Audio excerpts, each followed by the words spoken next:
1960 அதுக்கு முன்பு இந்த ஆலயம் கட்டப்பட்டது.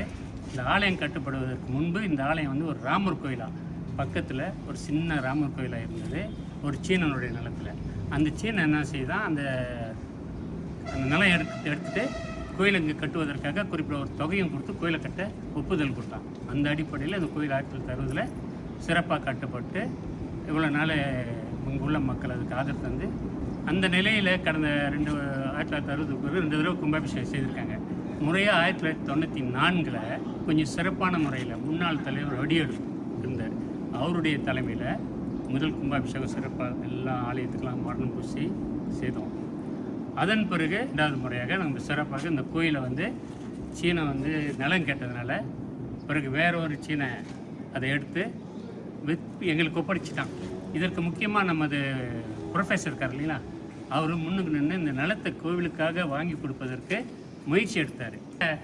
சரி எல்லோரும் சேர்ந்து அந்த கோயில் பழமையானதுனால அதை சிறப்பாக அமைக்கணும்னு உள்ள மக்கள்லாம் கூட்டம் போட்டு புதுசாக ஒரு ஆலயத்தை உருவாக்கி கும்பாபிஷேகம் செய்து நடத்துவோமே என்றால் அப்புறம் 1919 கோவிலை வந்து தரைமட்டமாக்கி புதிய கோயில் கட்டி அதுக்குள்ளே கோவிட் வந்துடுச்சு 2 வருஷம். அதனால் கொஞ்சம் தாமதம் ஆயிடுச்சு பாருங்களேன்.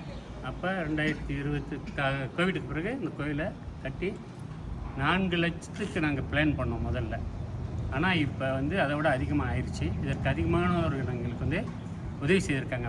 ஜலம்பர் பிறை கோயிலுக்குலாம் அதோடைய தலைவர் கோபாலகிருஷ்ணன் அவர்கள் வந்து எங்களை கூப்பிட்டு அவரோட உட்காந்து பேசி நீங்கள் உங்களுக்கு எவ்வளோ வேணும் நான் என்ன செய்யணுன்னாரு. அப்போ அவருடைய செல்வாக்கில் எங்களுக்கு வந்து ஒரு 1,30,000 வெள்ளியை அந்த கோயில் பணத்தோடு சேர்த்து கொடுத்தாரு, உதவி செய்தார். ஸோ அந்த மூலதனத்தை வச்சு ஏற்கனவே உள்ள நிர்வாகம் கூட கோவில் கட்ட வேண்டும் என்பதற்காக பண நிதி சேர்த்து வச்சுருக்காங்க. அது ஒரு 90,000 அதெல்லாம் சேர்த்து கையில் கொஞ்சம் காசு இருந்ததுனால துணிஞ்சு கட்டடத்தை எழுப்பி கும்பாபிஷேகம் நடைபெறுவதற்கான சூழ்நிலை அமைஞ்சிருச்சு. இதன் வழியில் எங்களுக்கு நிதி உதவி செய்த சட்டமன்ற உறுப்பினர் சட்டமன்ற உறுப்பினர் பிரித்திபால் இருக்கார். அவரோட ஆதரவோட அவருடைய நிதி, கோபாலகிருஷ்ணன் நிதி, அப்புறம் புரோப் அவர்களும் உதவி செய்திருக்காரு. இவங்களெல்லாம் நாங்கள் இப்போ இந்த நிலையில் நினச்சி பார்க்குறோம். இவங்களாம் வரேன்னு சொல்லி ஒப்புதல் கொடுத்துருக்காங்க. அதே வேளையில் இந்த கும்பாபிஷேகத்தை சிறப்பாக செய்வதற்கு பிராய் சட்டமன்ற உறுப்பினர் தத்தோஸ்ரீ அவர் தான் ஒப்புதல் கொடுத்துட்டார். அவர் வந்து சிறப்பாக செய்து கொடுக்குறேன்னு சொல்லி அவர் வருவார் என்ற நம்பிக்கையில் மற்றவர்களும் வருவாங்க. இந்த கோவிலுக்கு முழுமையாக ஆதரவு கொடுத்த மற்றவங்களும் வருவாங்க. எல்லாரையும் அழைச்சிருக்கிறோம். இந்த வேளையில் எல்லாரும் இங்கே உள்ள சுற்று வட்டாரத்தில் உள்ள மக்கள், இந்துக்கள் அனைவரும் இந்த கோயிலுக்கு வந்து இந்த கும்பாபிஷேகத்தில் கலந்து கொண்டு நன்மை பெற்று செல்லுமாறு கேட்டுக்கொள்கிறோம். அருள்மிகு ஸ்ரீ கற்பக விநாயகர் ஆலய சிங்கவக்கம் ஸ்ரீ மகா கும்பாபிஷேகம் வருகின்ற 8ஆம் தேதி 3ஆம் மாதம் காலை மணி 8:30 முதல் 9:30 வரை நடைபெற உள்ளது. இந்த மகா கும்பாபிஷேகத்திற்கு பொதுமக்கள் அனைவரும் திரளாக வருகை தந்து நல்லாதரவு தந்து இந்த கற்பக விநாயகரின் ஆசீர்வாதத்தை பெற்றுக்கொள்ளுமாறு கேட்டுக்கொள்கிறேன். அதே சமயம் நாளை வந்து 4ஆம் தேதி நாளை முதல் யாக காலை பூஜை 5 நாட்கள் தொடர்ந்து நடைபெறும், 4 நாட்களுக்கு.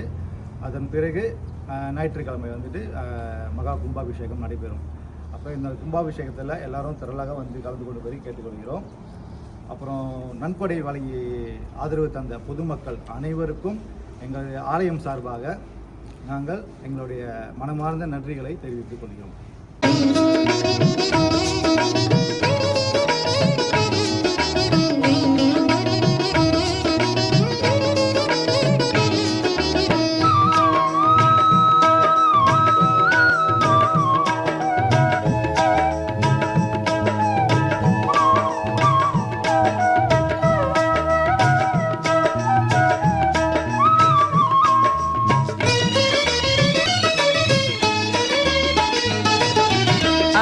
அகிலமெல்லாம் அவன் பெருமை, அந்த ஆனை முகன் ரூபம் ஆனந்த மகிமை. அகிலமெல்லாம் அவன் பெருமை, அந்த ஆனை முகன் ரூபம் ஆனந்த மகிமை. உருகிடும் அடியார்க்கு அண்ணல் அடிமை, உருகிடும் அடியார்க்கு அண்ணல் அடிமை. அவன் கரிமுகம் தன்னை காண பெருகும் நம் இளமை அகிலமெல்லாம் அவன் பெருமை